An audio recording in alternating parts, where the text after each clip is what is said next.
Class 10th CBSE board में social science एक subject है और ज्योग्राफी उसका एक पार्ट है। ज्योग्राफी का ही पहला चैप्टर है रिसोर्स एंड डेवलपमेंट। बहुत ही महत्वपूर्ण विषय है रिसोर्स एंड डेवलपमेंट। रिसोर्सेज जो है वो उनका डेवलपमेंट से क्या संबंध है ये पहले जानना जरूरी है। रिसोर्सेज की जब हम व्याख्या करते हैं, इसका एक्सप्लेनेशन है everything available in our environment which can be used to satisfy human being needs can be turned as resource.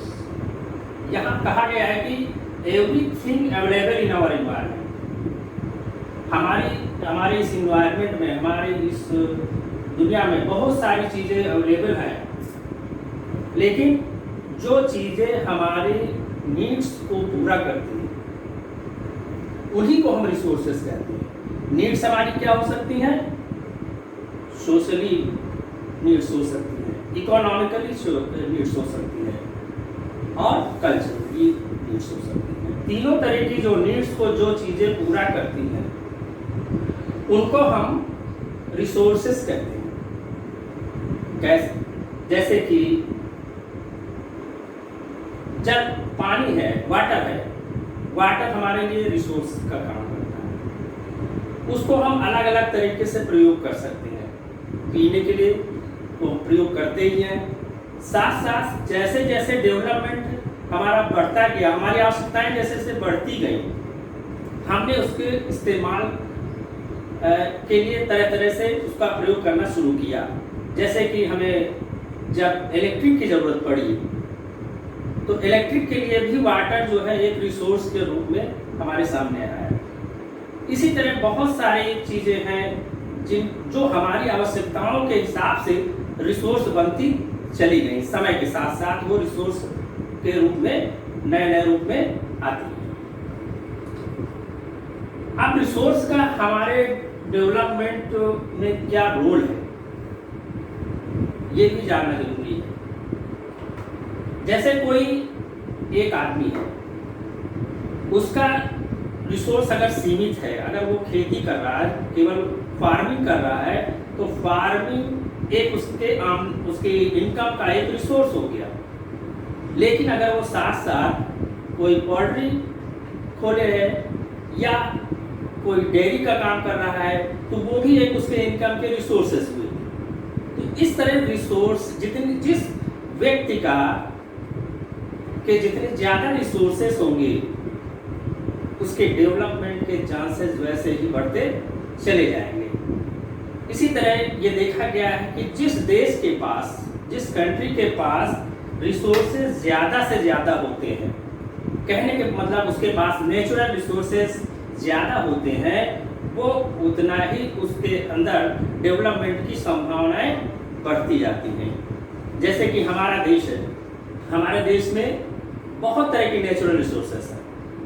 कोयला है, आयरन है, फॉरेस्ट है और बहुत सारे मिनरल्स हैं, वाइल्ड लाइफ्स हैं। इससे यह है कि हमारी जितनी ज़्यादा विविधता, वैरायटी जितनी ज़्यादा होगी ज्योग्राफी, उतना ही हमारे डेवलपमेंट की संभावनाएं बढ़ती जाती हैं।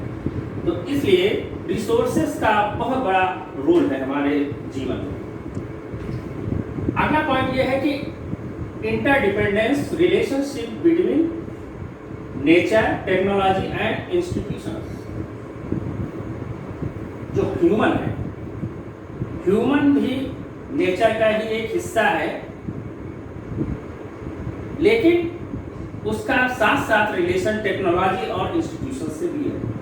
टेक्नोलॉजी जो वो नई नई चीज़ें इस्तेमाल करके, नई नई यंत्र, मशीन यूज़ करता है, वो टेक्नोलॉजी के अंतर्गत आती हैं। और इंस्टीट्यूशंस तरह तरह की संस्थाएं बनाता है, तरह तरह के ग्रुप्स बनाता है जिनके हेल्प से अपने वो डेवलपमेंट के कार्य करता रहता है। तो इन तीनों का क्या रिलेशन है? नेचर, टेक्नोलॉजी एंड इंस्टीट्यूशन, तीनों का बहुत महत्वपूर्ण रोल है हमारे पास जैसे कि लकड़ी की जरूरत पड़ती है, लकड़ी की जरूरत पड़ती है, लेकिन जंगल एक हमारे लिए रिसोर्स है लकड़ी का, लेकिन जब हम लकड़ी काटने जाते हैं तो हम इस्तेमाल कुल्हाड़ी का करते हैं। वो क्या होगी, एक टेक्नोलॉजी का एक छोटा सा रूप है। बिना कुल्हाड़ी के हम लकड़ी नहीं काट सकते हैं, तो टेक्नोलॉजी के तौर पे हमने कुल्हाड़ी यूज किया। लेकिन साथ ही साथ अगर हमें थोड़ी बहुत लकड़ी काटनी है तो अकेले ही पर्याप्त है, लेकिन जब बहुत बड़ी किसी आवश्यकता के लिए हमें किसी चीज की जरूरत पड़ती है तो हमें अन्य अपने सहयोगियों की भी जरूरत पड़ती है, या फिर एक ऑर्गेनाइजेशन बनाते हैं, वो सब इंस्टीट्यूशंस के अंतर्गत आती है। इस तरह करके जो ह्यूमन है उसके साथ ये तीन चीजों का बहुत महत्वपूर्ण रोल है, नेचर, इंस्टीट्यूशन एंड टेक्नोलॉजी। आगे बताया गया है कि human interact with nature through technology and create institutions to accelerate their economic development. अभी हमने आपको बताया कि ह्यूमन के लाइफ में टेक्नोलॉजी और इंस्टीट्यूशंस का क्या महत्व है। जब नेचर के साथ साथ ह्यूमन के साथ टेक्नोलॉजी और इंस्टीट्यूशन जुड़ जाते हैं तो उसका जो इकोनॉमिक डेवलपमेंट बड़ी तेजी से होने लगता है, ये जो है इसके अंतर्गत आता है। रिसोर्सेस, अगला point, resources are a function of human activities. आखिर जो रिसोर्सेस हैं वो एक तरीके से ह्यूमन एक्टिविटीज का ही एक फंक्शन है, एक क्रिया है, कोई अलग चीज नहीं होती है। जैसे जैसे हमारी आवश्यकताएं बढ़ती जाती हैं वैसे ही वैसे रिसोर्सेस भी हमारे बढ़ते जाते हैं, या हमको रिसोर्सेस बढ़ानी पड़ती हैं।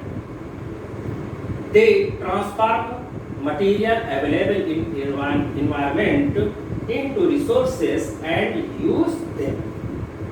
हमारे एनवायरनमेंट में बहुत सारी चीजें हैं, लेकिन वो शुरुआत से ही जरूरी नहीं कि वो रिसोर्सेस ही हो।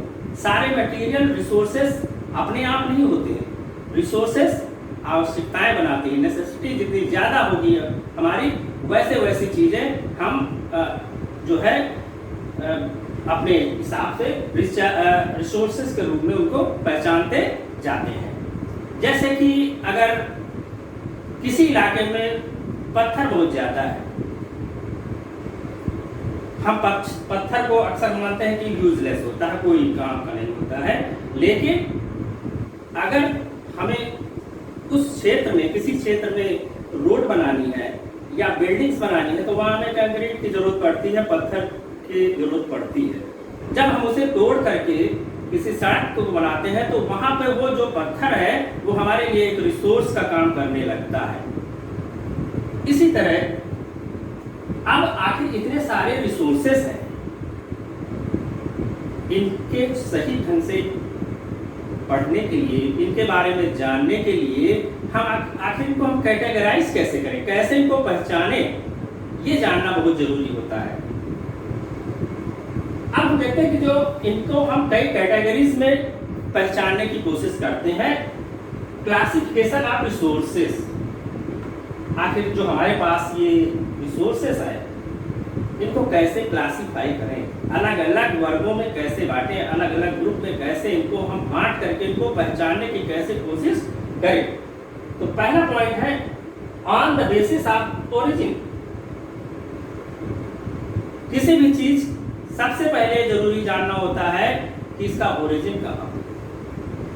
कोई रिसोर्स हमारे पास है तो उसका ओरिजिन कहाँ पे है, ये इसलिए हम जो भी रिसोर्सेस हमारे पास हैं उनको हम दो ग्रुप में बांटते हैं, बायोटिक एंड एबायोटिक। बायोटिक क्या होता है, जितना भी हमारे बायोस्फीयर में जीवित चीजें हैं, जिनमें जीवन है, उनको हम बायोटिक कैटेगरी में रखते हैं। और नंबर 2 हुआ एबायोटिक, जो कि बाकी निर्जीव है, जिनमें जीवन नहीं है, उनको एबायोटिक ग्रुप में सीधा डिवीजन यही माना जाता है।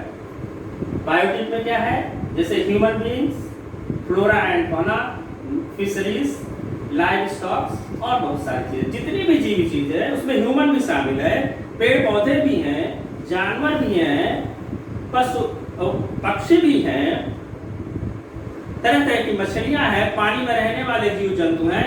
ये सभी जो है हमारे लिए बायोटिक रिसोर्स का काम करते हैं। दूसरा है एबायोटिक। एबायोटिक में क्या होते हैं, जिनमें जीवन नहीं, हमने कहा पहले बताया जिसमें जीवन नहीं है। जीवन किसमें नहीं है, तरह तरह के रॉक्स हैं, तरह तरह के जो है मेटल्स हैं, बहुत सारे मिनरल्स हैं, ये जितनी भी चीजें हैं वो सब एबायोटिक कैटेगरी में आती है। क्लासिफिकेशन का दूसरा पॉइंट है, दूसरा जो बेसिस है वो है on the basis of exhaustibility. कोई भी चीज हो आखिर उसकी लाइफ कितनी हो सकती है, क्या उसे हम एक बार यूज कर सकते हैं या कई बार यूज कर सकते हैं, इस बात पे भी हम जो है सोर्सेस का डिवीजन करते हैं। तो इसमें जो है पहला चीज है रिन्यूएबल, जिसको हम रिन्यू कर सकते हैं, यूज हमने किया और फिर हम उसको दोबारा यूज करें और दोबारा यूज करने के लिए हम उसको फिर से रिन्यू करके और उसका इस्तेमाल कर सकते हैं। ऐसे सोर्सेस में क्या है, solar and wind energy, water, forest, wild life. जैसा कि हमें पता है कि सोलर है, विंड एनर्जी है, ये हमारे पास हमेशा अवेलेबल रहने वाली चीज है। ये माना जाता है जब तक हमारा ये ब्रह्मांड रहेगा, ये दोनों चीजें इतनी आसानी से खत्म होने वाली नहीं है। इनको ये एक तरीके से कंटिन्यूअस एनर्जी सोर्सेस हैं, इनको इसके अंतर्गत रखा गया है। इसके अलावा वाटर है, वाटर हमारे जो धरती का 3/4 हिस्सा लगभग पानी ही है, वो भी हमारे लिए बहुत बड़ा, पानी को हम यूज कर सकते हैं और फिर उसको रिन्यू करके दोबारा फिर से यूज कर सकते हैं, इसलिए ये भी एक रिन्यूएबल रिसोर्सेज। फॉरेस्ट है, फॉरेस्ट से हमको बहुत सारी चीजें मिलती हैं, तरह तरह के खाने की चीजें मिलती हैं, लकड़ी मिलती है, अन्य बहुत सारी हमारी आवश्यकताओं के हिसाब से वस्तुएं वहां से मिलती हैं, हम उसका यूज करते हैं और फॉरेस्ट पौधे लगा करके या उसको कंजर्वेट करके हम उसको नए सिरे से फॉरेस्ट को बचा करके फिर यूज कर सकते हैं। तो ये फॉरेस्ट को भी हम रिन्यू कर सकते हैं। चौथा है वाइल्ड लाइफ। वाइल्ड लाइफ जो हमारे जंगली जीव जंतु हैं वो भी हमारे लिए बहुत ही महत्वपूर्ण है, उनका हमारे इकोलॉजी में भी बहुत बड़ा योगदान है, इसलिए उनको भी हम इसी के अंतर्गत रखते हैं। दूसरा पॉइंट इसमें है नॉन रिन्यूएबल। कुछ ऐसे भी चीजें हमारी इस धरती पर हैं जिनको हम यूज कर सकते हैं लेकिन रिन्यू नहीं कर सकते। एक बार यूज कर लिया और उसके बाद हम उसको दोबारा यूज नहीं कर सकते हैं। इनमें है मिनरल्स और फॉसिल फ्यूल्स। मिनरल्स जैसे बहुत तरह तरह के खनिज हैं, तरह तरह के जो जमीन से, धरती से हमें मिलती हैं, वैसी चीजें हैं। और फॉसिल फ्यूल्स जो जितना पेट्रोलियम प्रोडक्ट है, गैस है, ये सब चीजें फॉसिल फ्यूल्स के अंतर्गत आती हैं। अब मिनरल्स में जो सबसे एक इंपॉर्टेंट चीज है मेटल्स। बहुत सारी मिनरल्स को हम यूज तो कर सकते हैं लेकिन उसको दोबारा हम रिन्यू नहीं कर सकते हैं, लेकिन मेटल्स एक ऐसी चीजें हैं जिनको हम रिन्यू तो नहीं कर सकते लेकिन हम उनको रिसाइकिल कर सकते हैं। रिसाइकिल मतलब उसको फिर से उसको नए रूप में ला करके उसको हम यूज कर सकते हैं, इसलिए मेटल्स को रिसाइक्लेबल रिसोर्स के रूप में भी जाना जाता है। दूसरा है फॉसिल फ्यूल्स। हम जो है जितना भी हमारे पास पेट्रोलियम प्रोडक्ट है या गैसेस हैं उनका हम केवल एक ही बार यूज कर सकते हैं। गैस जलाने के बाद उसको हम फिर रिन्यू नहीं कर सकते हैं, इसीलिए ये बार बार कहा जाता है कि आप जब भी जो हमारा खनिज है, खास करके जो ये फॉसिल फ्यूल्स है, उनको हमें बचाना, वो सीमित संख्या में है, ये असीमित नहीं है कि इसको हम जितना चाहे उतना यूज करें या जब तक चाहे तब तक यूज करें, ऐसी स्थिति नहीं है। इसीलिए इसको बचाने के लिए ज़्यादा जोर दिया जाता है और ये इसको रिसाइकिल नहीं किया जा सकता है। Number 3, basis of ownership. कोई भी रिसोर्स हो, उसका कोई न कोई ओनर होता है। अब उसकी ओनरशिप किस टाइप की है, इसके आधार पर भी हम डिवीजन करते हैं रिसोर्सेस का। जैसे कि पहला जो आता है वो इंडिविजुअल। इंडिविजुअल मीन्स किसी एक व्यक्ति का मालिकाना हक हो किसी चीज के ऊपर, एक उसका मालिक एक ही कोई हो, एक व्यक्ति हो। ऐसी चीजें हैं जैसे कि कल्टीवेटेड लैंड, प्लॉट्स, हाउसेस।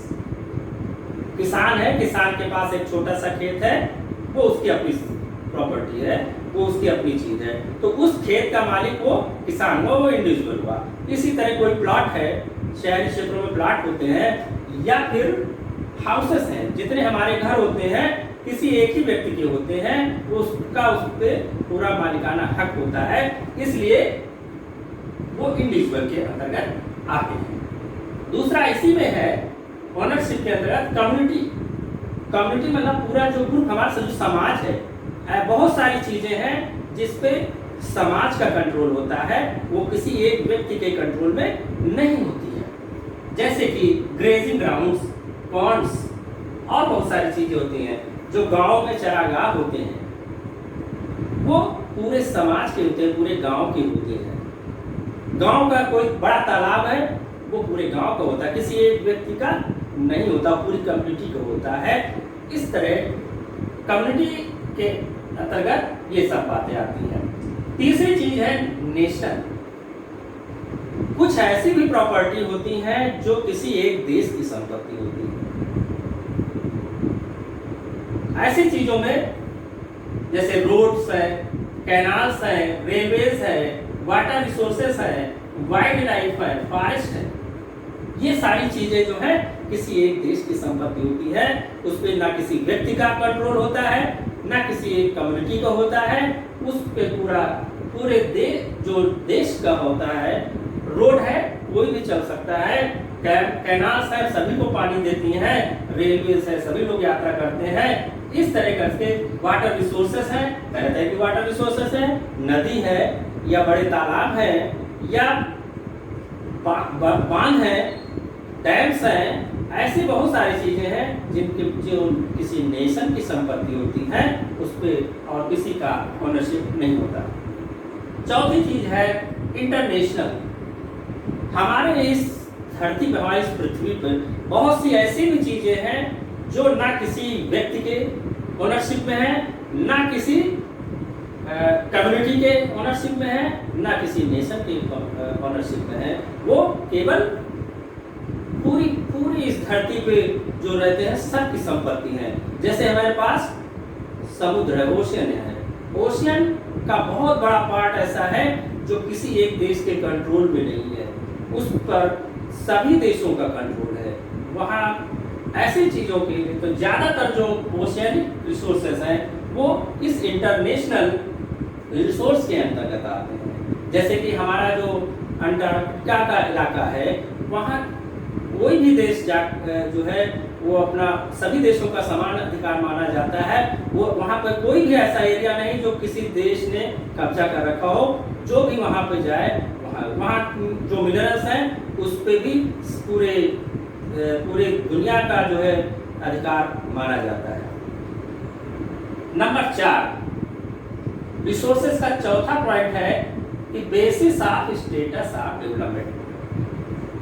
अभी हमने शुरुआत में कहा था कि रिसोर्सेस और डेवलपमेंट का बहुत ही नजदीकी रिश्ता है या बहुत ही कॉन्टेक्ट रिलेशन है उसका। असली चीज है जब हमारे पास रिसोर्सेस तो हैं, लेकिन उनका स्टेटस क्या है, वो किस तरह से हमारे सामने है, ये भी एक बहुत महत्वपूर्ण चीज है। कोई रिसोर्स बहुत ज्यादा डेवलप्ड है, कोई रिसोर्स जो है बहुत कम डेवलप्ड है, कोई है लेकिन डेवलप्ड नहीं है। इस तरह से अगर देखा जाए तो basis of status of development इसमें पहला पॉइंट आता है पोटेंशियल।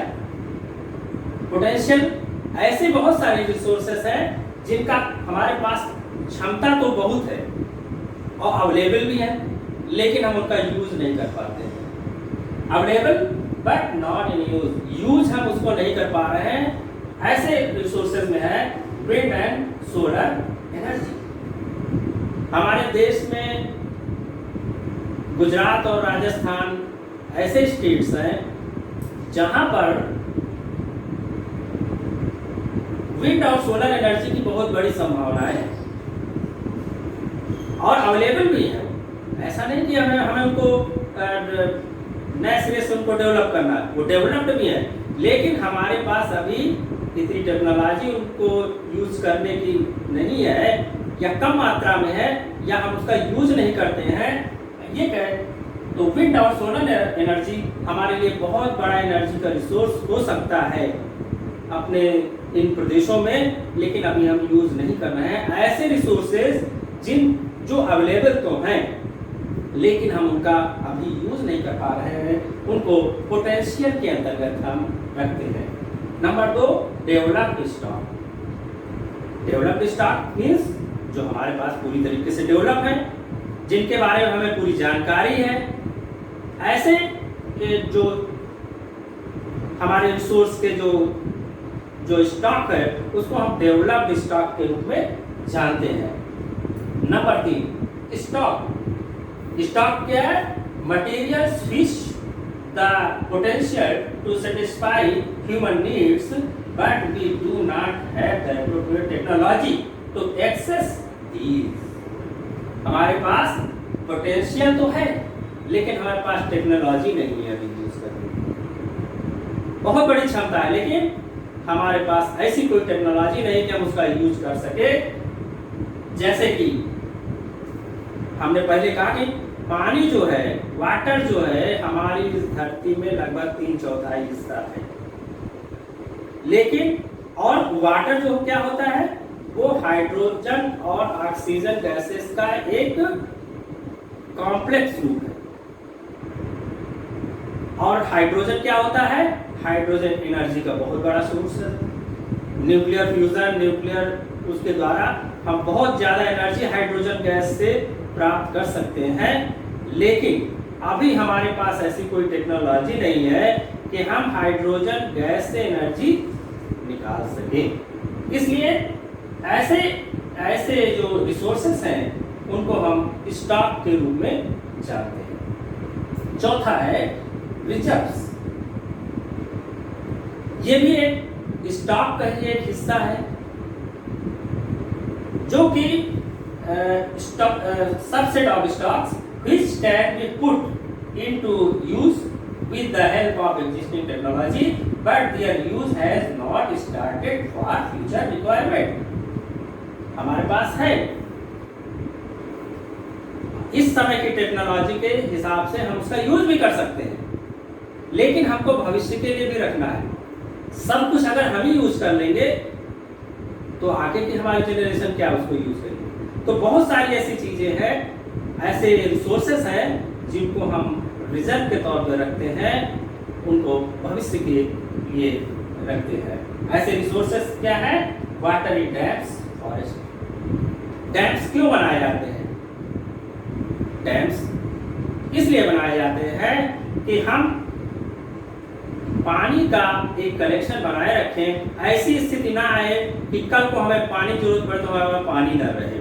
इसीलिए डैम्स का बनाए जाते हैं, बड़े बड़े डैम्स बनाए जाते हैं कि हमारी जो वर्तमान की आवश्यकता है उनकी भी पूर्ति करें। कभी हमको बिजली बनानी है, बिजली भी बनती रहती है और उनमें पानी भी कलेक्ट होता रहता है कि भविष्य में भी हमको जरूरत पड़े तो उसी, क्योंकि बिजली तो अगर नदी के फ्लो से भी बन सकती है, लेकिन डैम बनाने क्या है कि जब हमारी नदी में पानी की शॉर्टेज हो तब भी हमको बिजली बराबर मिलती रहे, इलेक्ट्रिक सप्लाई बराबर जारी रहे। इसलिए ये एक रिजर्व के रूप में डैम्स भी काम करते हैं। इसी तरह फॉरेस्ट है, ज्यादातर हमेशा ये बात कही जाती है कि जंगल बचाओ, फॉरेस्ट कंजर्वेशन की बात की जाती है। वो इसीलिए कहा जाता है क्योंकि हमारे पूरे इको सिस्टम के लिए फॉरेस्ट बहुत ही महत्वपूर्ण चीजें हैं। अगर हम उनको आज नष्ट कर देंगे तो हम भविष्य में के लिए हमारे जीवन के लिए भी खतरा है और भविष्य भी अंधकारमय हो जाएगा। इसलिए इसीलिए रिजर्व के अंतर्गत फॉरेस्ट भी आता है और बहुत सारे हमारे रिसोर्सेस हैं जो इसके अंतर्गत आती हैं। तो इस तरह हमने ये देखा कि रिसोर्सेस का हमारे लाइफ में क्या इम्पोर्टेंस है, हमारे डेवलपमेंट में उसका क्या रोल है और रिसोर्सेस को हम कितने तरीकों से कैटेगराइज कर सकते हैं, कितने तरीके से हम उसको पहचान सकते हैं, ये एक बहुत महत्वपूर्ण है। ये इस तरह आज हमने आपको रिसोर्सेस के बारे में बताया। अगले अपने क्लास में हम आपको इसी से संबंधित इसी चैप्टर का अगला पार्ट पढ़ाएंगे। धन्यवाद।